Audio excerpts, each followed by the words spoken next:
Okay, take it away, All Tom. right. Well, everybody, thank you so much for coming to our community forum. And as we mentioned, it's a very special one because today we've been blessed to have with us Reverend David Mosher, and he gave us just a fantastic message. And his role, he'll explain his role, but basically, he is helping us at the present as we move towards the transition from Brendelin to whoever may be the minister following Brendelin. And he's very graciously offered to stay after service today to tell us a little bit about that process and then take your questions. So, Reverend David, please take it away. Thanks, Tom. Well, it is good to be with you. So Brendelin has been with you guys for like 26 years as minister. So you haven't been through a transition lately. um, and yet I would encourage you to think about your personal life and recognize that change is actually pretty constant, that in many ways we as human beings are always in some form of transition. I used to think that change only happened um, occasionally and all, but as I work with churches and work with my own life more and more, I recognize that change is a constant rather than an occasional. Um, so the transition work that we as churches get to do really is more about a process of becoming more conscious and more aware. I shared some material with the board when they first talked to me a couple months ago about the possibility of my helping with the transition process, and in that material I shared that as a transition specialist with Unity Worldwide Ministries, our role is not to go into a church to fix it, but to go into a church to walk through the process of moving through a transition with them. Because one of the things that I firmly believe is that your community is not broken, your community is healthy and vibrant and extremely thriving, and that this time that's lying before you with Brendelin leaving is going to take you into a place that in which you probably will not be comfortable. We like as human beings to have our lives. We like to know what we're going to be doing the day when we get up and what's going to happen tomorrow, and we don't like surprises by and large. And yet when Brendelin leaves, there's going to be a lot of unknowns that you're going to have to face and deal with. And so part of the work of a transition specialist like myself is to be with the community and walk with them through those unknowns, to discover with them what the next transit or what the next period of their life looks like. So that being said, I want to just open this up for conversation and questions, and whatever's on your hearts, I'll try to address, and we'll see where this leads. Okay. Okay. So I understood that the one of the goals of the transition was to find out our personality as a congregation, and that way that would determine what we were looking for in the new person. And so I think that's what I heard. And so there were some tools that you specialized in helping us understand how to use so that we could figure out what our personality is. One being that survey we took asking us certain questions to figure out what our personality was. All right, so let me speak if I can, and I'll see if I can. What I heard you say was, what are some of the tools that I'm going to invite you to work with? Would that be all right?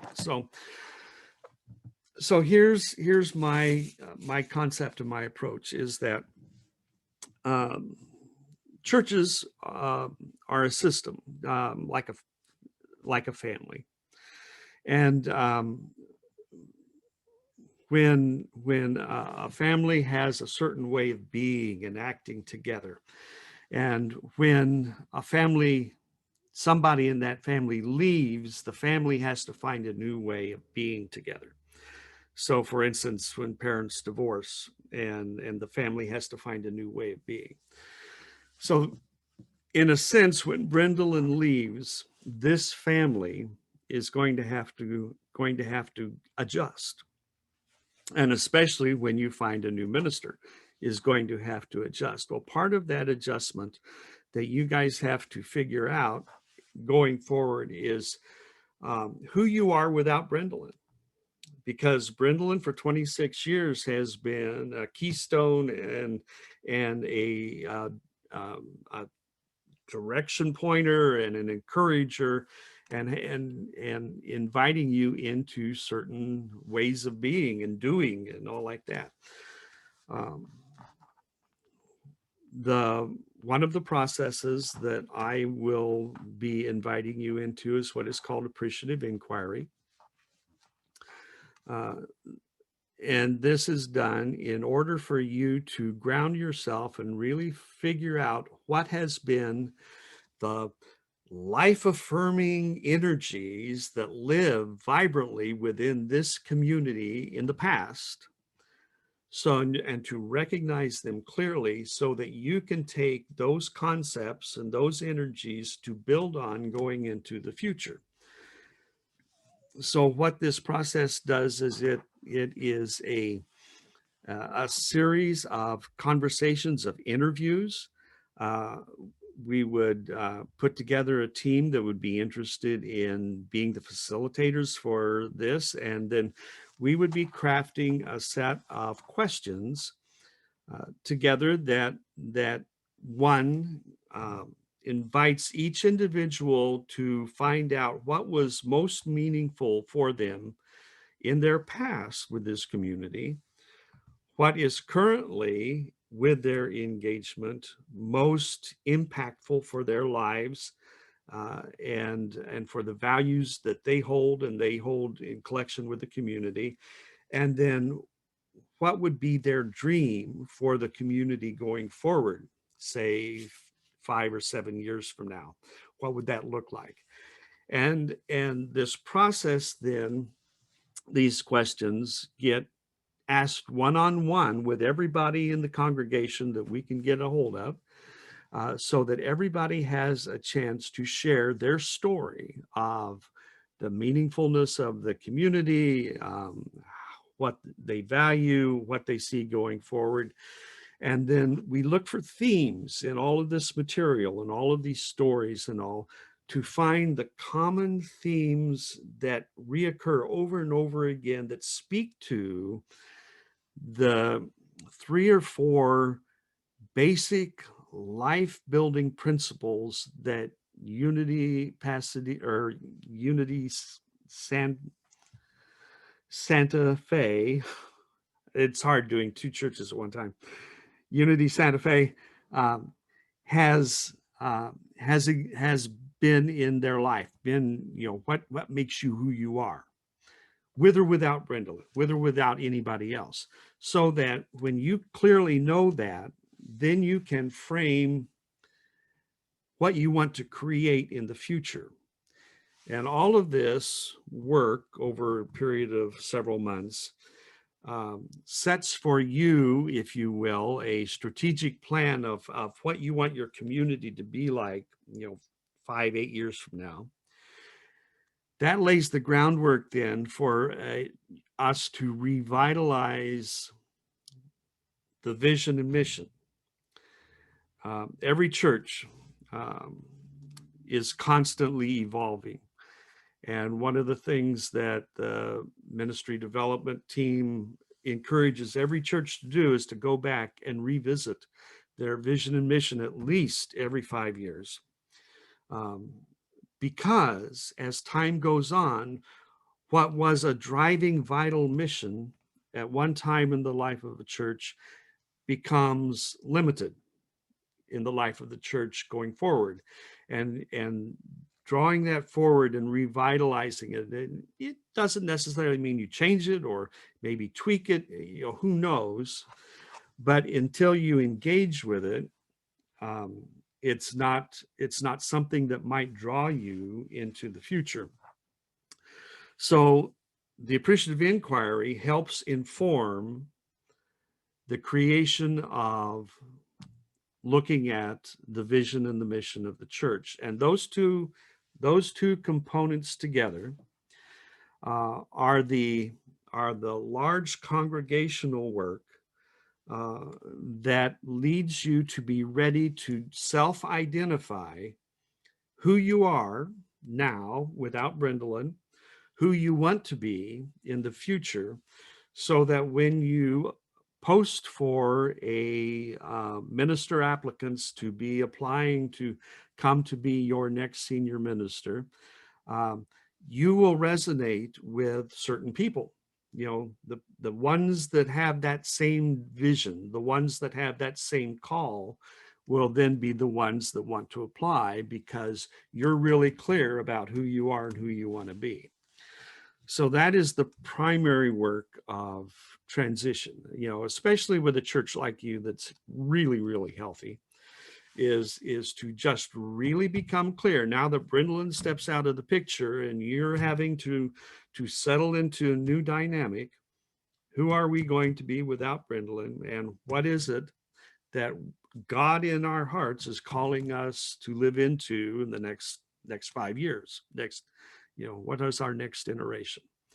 And the clearer you are with that, the more likely it is that the next minister that you bring in will become a settled long-term minister, just like Brindlin has been, because they and you resonate on the same wavelength. You have the same vision. You have the same in spirit engagement, and they won't become an unintentional interim and come in. And this happens so many times when churches don't engage in the process. They come in and 6 months after they're there, they're wanting to do something, the congregation's wanting to do something else, and it's a turmoil, and nobody's happy, and they end up leaving after a year or 2 years. And we don't want that for you. We want you to take the time to get really grounded, understand, get really clarity about who you are going to want to be, so that when you do the minister search, it all happens smoothly with grace and ease, and the right and perfect person is welcomed in with open arms. So that so that's the large work. Now within that large work, there's something else that I, as a transition minister, want you to do, and that's individual work. And so part of the challenge with unity churches in general is that we love to focus on the positive. We love to focus on the affirmative. What we really resist is understanding our shadow. And by shadow, what I mean is, it's not bad, right? In Jungian terms, a shadow is an undeveloped or an unrecognized part of self, and incomplete. And so no one person No one church can be everything. But those parts of ourself that are not developed in ourself become what is called a shadow, and until they are recognized and at least brought into consciousness, they can on an individual level act out, and we can do things that are not necessarily healthy or wise. uh, and the same thing lives within a church, because the church is, works system wise just like an individual human being. And so one of the things that we would do in transition would be to um, first so I teach and facilitate the Q process, which is a process designed by Gary and Jane Simmons and Rima Bonero, that is a self-led process of looking at triggers, the things that trigger us in our human life, connecting them to the unresolved shadow issues of our life, um, balancing them with the Christed noble qualities that we're called to be as a human being, and then delinking those triggers. So um, all of this comes out of and is based in the eye of the storm material. And so you're already getting a start, but it is an iteration of that material on an individual level, with psychology and brain science and heart science and everything brought into the mix, and to make it a program that is, I believe, really worthwhile. So what I would ask you to do as part of the transition is to, at some point in the transition, because I would offer it more than once, but engage in a 6-week class in which you learn about the process and how it works, and then do a 21-day practice, actually working with your own life and your own triggers and all, to understand yourself better and to become a healthier human being on the individual level. That individual work then translates into church work, when later we would do the same thing for the church. Because even though you are healthy, um, no organization and no human being lives life without stuff happening.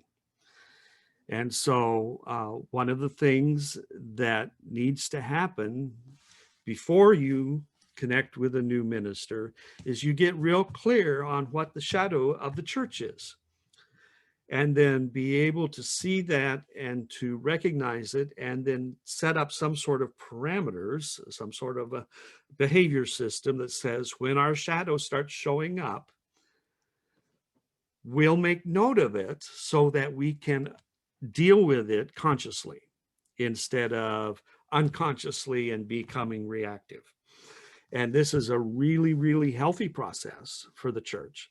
Uh, and it grounds you and sets you to, so that you can thrive even higher going forward.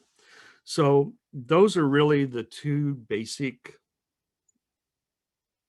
side-by-side rails that I see in transition. One is the interior and the emotional maturity work of the Q process, and then the church shadow work. And then the other being the appreciative inquiry and the vision to design a process or a strategic plan, and ground your community to make the right connection with a minister going forward. Okay. And I know those are a lot of words. And so I hope that in all of that, that kind of encapsulates the concept that I have for transition ministry. Okay. All right. All right. Christina, do you feel like you got an answer that yes? Okay, wonderful, great. And David, thank you for elaborating on that. That was just very illuminating. We're very appreciative. Who would like to ask a question next? I don't see anything in the chat right now, but Well, uh, I've got a question. Janine, take Um, it away, please. you know, there's a lot of people that are, or several people that are doing the shadow work and are taking the classes, but there's a lot of the congregation that isn't. And my question is there a magic number, I guess, of people that have to commit to this for it to be successful? That's a really good question. And I think there are four steps, if you will, or four items that in general creates a successful transition in a unity church. The very first one is understanding the collective shadow that I've been talking about, those undeveloped or unhealed energies, in order so that we can consciously address them. And the final comment for that is those who work with that material are those who work with that material, and that has to be sufficient. However, I would hope to get at least 50% of the active population of the community to actually engage with the classes and work with that material. That would be my goal. So percentage wise, that's what I would be looking for. And I recognize that what happens, and the experience has been in, for instance, doing vision mission work, in the old days before COVID and you brought everybody together in a great big room, you might have 2/3 of the congregation show up. You might have 20% of the congregation show up. And the caveat would always be those who were there were called by Spirit and would be sufficient to do the work. So that's my answer for that. To go on with the idea of a successful transition, the second element of a successful transition is to renew the vision and mission. And I've already kind of spoken with that a little bit, but that's a vital thing. And it needs to happen whether a church is in transition or not. Periodically to come back and renew that energy, because a vision or a mission can get really stale, and until you re-engage with it, it will not necessarily continue to serve you well. The third step is congregational participation, and so this is the other side of what you were asking.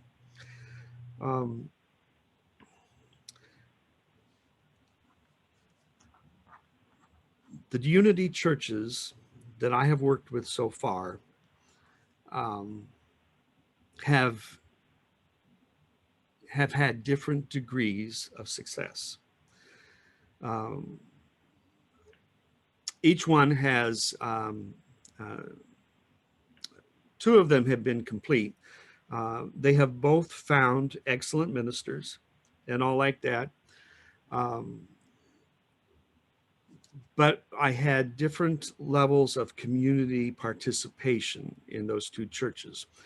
The church that participated wholeheartedly, and I mean, they had 60 to 80% of the population of the congregation engage with the different practices. I mean, they were fully embedded in changing. And it may have been in part because they had come out of a real conflict and they really saw that they needed to heal themselves and that conflict situation in order to go forward in a very healthy way. But they engaged and they came out of that whole process just on fire. They had a vision of who they were going to be going forward, and they were on fire and still are.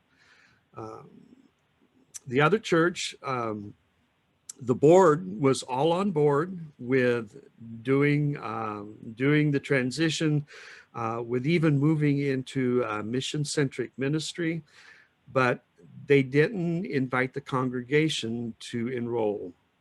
And so the congregation approached the transition was with the idea that this was going to happen for them, but they weren't necessarily going to be part of it, you know, on a personal, individual basis of engagement.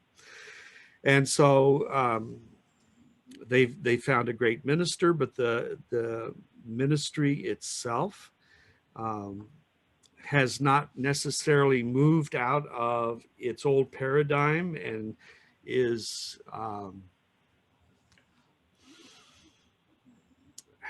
still has some struggles that it's dealing with.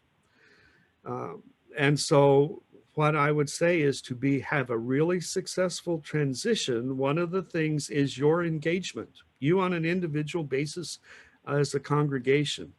Are you willing to do these classes? Are you willing to do the personal work to become a more spiritually, emotionally mature person so that your community can become a healthier, more mature, more spiritually aware community?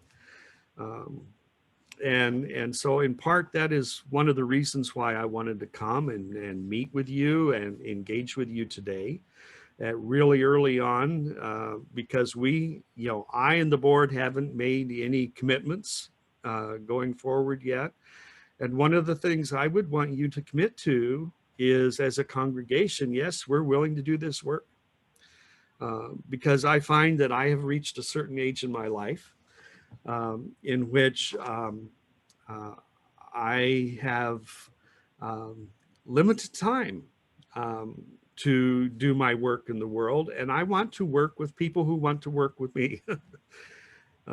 It comes down to willingness. I'm willing, but I want you to be willing too.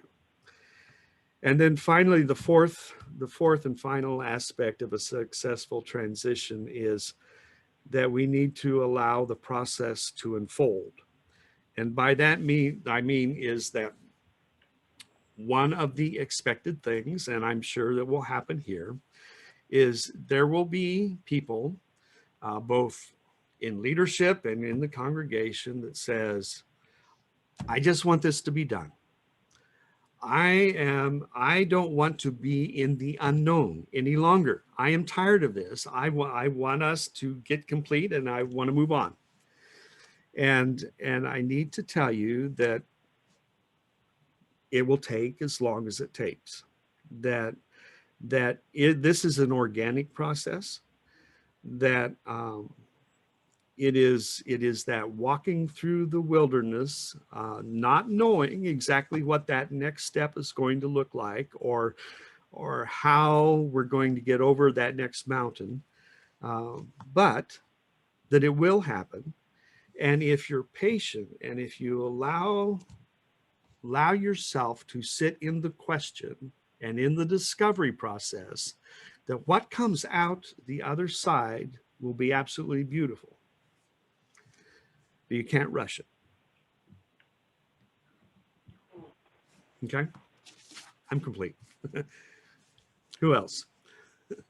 Can I make a comment? This is Sure. Ralph. Yeah, Ralph, go ahead. Yeah, hi, David. Thanks so much for your message today, and also for what you're sharing. And I encourage myself by what I'm hearing, because about, I guess, 3 or 4 years ago, I was working with the Unity Church. I have a management consulting background, and they were having difficulties, the board and the congregation, with the minister who they had hired about a year ago.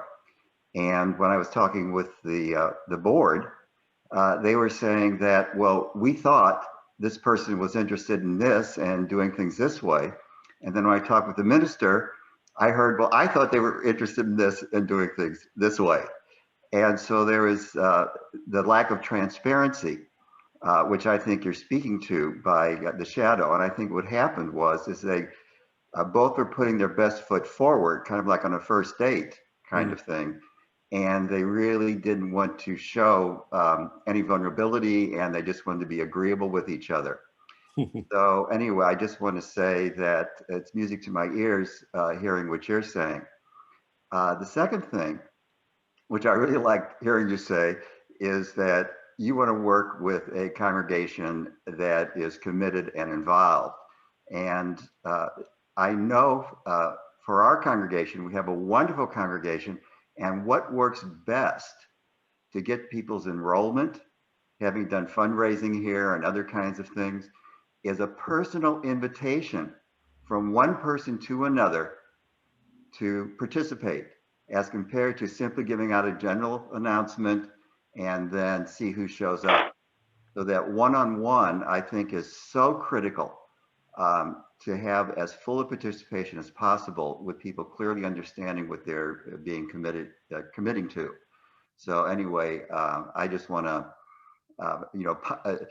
get on my soapbox about that, because I think that the more the personal invitations go out, one-on-one, getting people enrolled, showing them the appreciation and the importance of their participation, then you're going to get a good crop of people, let's say. Okay, so thanks, David. You're welcome. Okay, and thank you for pointing that out, Ralph. We're going to be, well, I've made some calls to some of the congregation, inviting them to participate in this. And while you were speaking, it came to me that one of the ways to get feedback, I'm going to editorialize here for a minute. No doubt about it, we will need a transition consultant / minister to help us through this process, up to Brendan leaving and beyond when Brendan leaves, to get to, if I can go Old Testament on you, the promised land. And Reverend David is one possible person to do this. I'm going to be asking the facilitators of the Soul Circles to take perhaps 5 minutes during the Soul Circle this week to get feedback from those who've heard Reverend David today and get their thoughts on, does Reverend David look like a person, or the person, who can lead us through that process in Moses-like fashion, but without the whole golden calf thing. So yeah, sorry, I went there. So do we have other questions or other comments? Anybody, please? Yeah, I see a hand. Who is that? My name's Maria Rodriguez. Oh, Maria, yes, please go ahead. Okay. I have a question. How many ministers are out there that are available? Does this mean some ministers are going to have to leave their congregations to come and work with us? Or, I mean, how many unity ministers are out there for us? Do we have a limited number of people to choose from, or how does that work? So in general, the process is that there are always a number of unity ministers in between churches. There are ministers coming out of the ministerial programs. We have 2 different schools, and there is an option of a minister, if they are partially along the credential track, doing what they call field work. And so there's always a pool of ministers. Yes, some ministers that might apply on down the road might already be in a church, but be feeling that they're complete with where they're at and are wanting to make a change. And so they might be just kind of watching to see what listings come up in the database, and see if there's anything that connects with them as far as what they're wanting for their next steps. So my experience with is that sometimes it takes 3 months to go through the posting and the interview and the process of actually finding somebody, and sometimes it takes a year. It's an unknown at this point, and that's one of those unknown things and uncomfortable things that a community just has to breathe into, because there's no guarantee of 20 people ready to apply any single day. And yet at the same time, spirit guides and does wonderful things. And I firmly believe, just like has happened at the last community I completed, is that right and perfect person was just waiting for that church to come open. And when it came open and they came into view, they just meshed. It was a divine appointment. So I believe that will happen with Unity Santa Fe also. Thank you. Yeah. Thank you for your talk today and inviting us in this conversation. Can you hear me okay? Yes, I can. Thank you. Okay. So one of the things I heard you say was to look at who we are individually and as a community. Is that correct? Yeah, that's one way to say it. Yeah, go ahead. Tell me more of your thoughts and let me. Well, I want to think about who we want to become. Like I was open to Unity when I was 26, and who thought has carried all through my life. So I really want to reach the youngins and to have a pathway for people to come in. Not that we're not young at heart, and not that we're not great, but that's not who I am right now. But I long for that. And there's some other things I long for that maybe I'm not. I'm one of the people who likes I like spontaneous combustion versus that slow work where you talk about doing and it takes as long as it takes. I know it takes as long as it takes. I think it's a very exciting process. I just don't like the word work, because I work a lot, and I like the word play or invite or imagine or something. Now I know it's just words, and maybe what you're talking about is commitment, but I just want to say, if I have to do one more work thing, I think I'll just put my head in the sand. But that's just a little comment. I might be the dark side, but could you address like visioning what we want to grow into? All right. So why don't we change the word work to grow? Here's in part why I say this process is organic, because it's a process of growing. So if you will, one of the concepts embedded in appreciative inquiry, which is one of the things I'm going to invite you to do, is what they call a heliotropic approach. And by heliotropic, it's a botanical term, and that just means that a plant orients itself to the sun. So if you know this, if you grow plants inside in a window, they always grow toward the window, toward the light.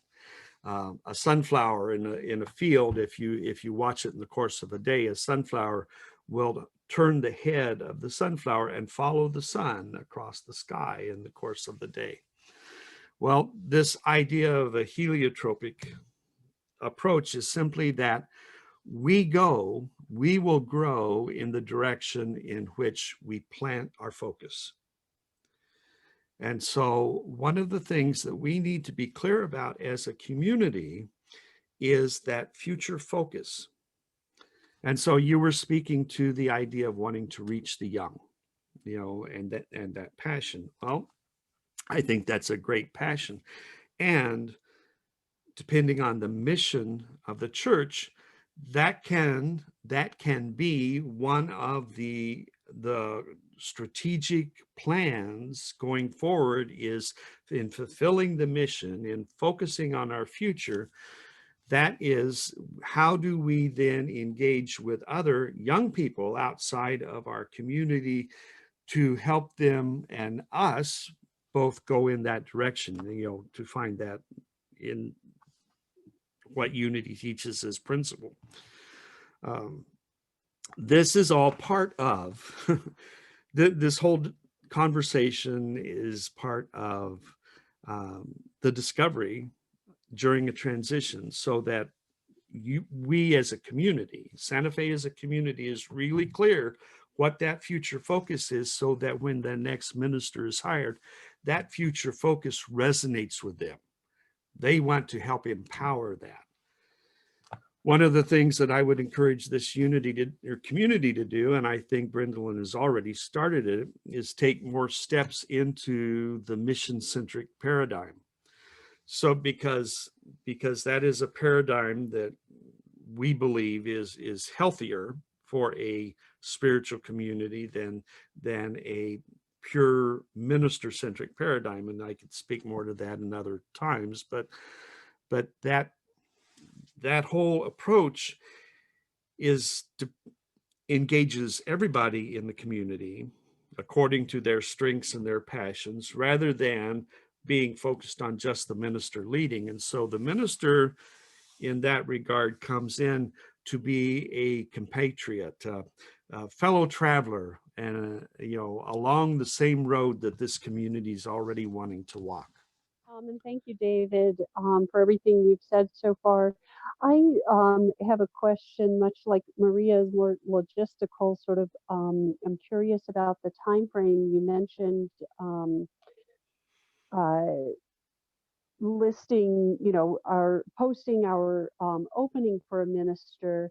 And so I was wondering if you could just talk a little bit about what are the steps we would be taking to get to that point, and at about what time in the future should we, or might we be, getting to that place?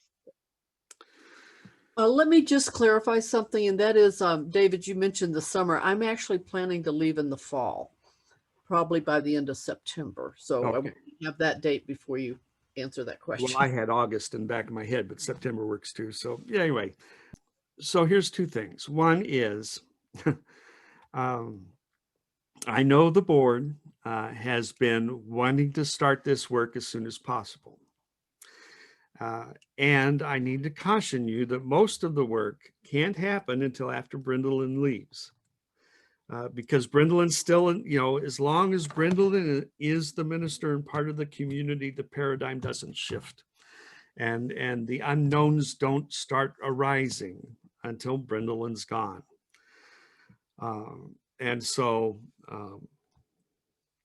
normally the pattern is that the first 6 months or so after the minister leaves is the time in which the community is starting to do the appreciative inquiry and focusing on understanding their past and doing the genogram work of looking at the shadow and setting up conversations about now what do we do when our shadow arises and things like that. So, about 6 months worth of that kind of work without Brindleton. And at that point, then, in a healthy community, you're probably ready to craft the picture of who you want to be, of who you're going to be and how you're going to frame that in a posting. And so roughly 6 months or so, 6 to 7 months after Brindleton would leave would be my expectation that you would be ready to post a package on the church website or on the UWM website to say we're open to receive applications. And then that process from that point on, with a minister search team and interviewing and all like that, probably takes another 3 months at least. And then at that 3 months, you're ready to bring people in to interview and speak and engage with the community to see who resonates the best and all like that, if anybody does out of that group. So round numbers is 9 months, 10 months after Brindleland leaves, you may be engaged with talking contract with a new minister. Depending on their situation, whether they have to disengage from a community or whether they're ready to start right away, you may be looking at a year after Brindleland leaves before you have a new minister in place. Round numbers. And again, I caution you, it's somewhat organic. Putting things by calendar is always a challenge. In between the time that Brendolyn leaves and the time that we, post an opening for a new minister, who serves in the capacity of the minister, or is there a different process for handling that? So generally, the transition specialist becomes the interim minister for a community. At this point, I and the board have not talked about that, what that might look like. Having 6 grandchildren in Lawrence, I'm not certain how much time physically I might want to be in Santa Fe. That's something I need to sit with my heart about. In the past, I have sometimes spent 2 weeks on site and 2 weeks at home every month with a congregation, and depending on the structure and how you're set up, that might be a possibility. I haven't gone personally down that road yet. But to answer your specific question, normally the transition specialist is also the interim minister for a congregation, and they serve in the same role a senior minister would. Well, this is Janine again. I don't know if I'm interrupting because I can't put my hand up for some reason, but you answered a lot of my question with Jessica's, as you being the interim minister. As a transition specialist, what other duties or things do you perform? Do you spearhead some of the classes that we're going to take, or what else do you do to help move this along besides being our interim minister? Well, my primary work would be to oversee the different things engaged for the transition. So the Q process for the Q process classes, the church-wide genogram, which is the shadow work, the church-wide vision mission work, the appreciative inquiry work. All of that are things that I would be overseeing, in addition to, Oh, perfect. Mondays. I just when you were kind of in the midst, I hate for us to be out on a limb, to our own resources during some of these things. So it makes me feel good to know that somebody's experienced and knows this process would be in charge of bringing us along in other areas, in all areas. So perfect. Thank you. You're welcome. Tom, am I able to ask a question? I'm not technically a member, but I'm curious. Hit us with it.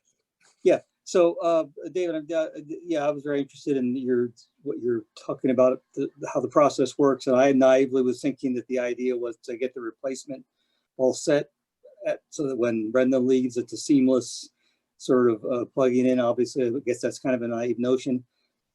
If an amazing candidate, for whatever reason, did pop up at some point between now and September, would there be anything that would be an obstacle to saying, well, let's go with her or him, even without doing these very important, self-reflecting kinds of processes that you've talked about?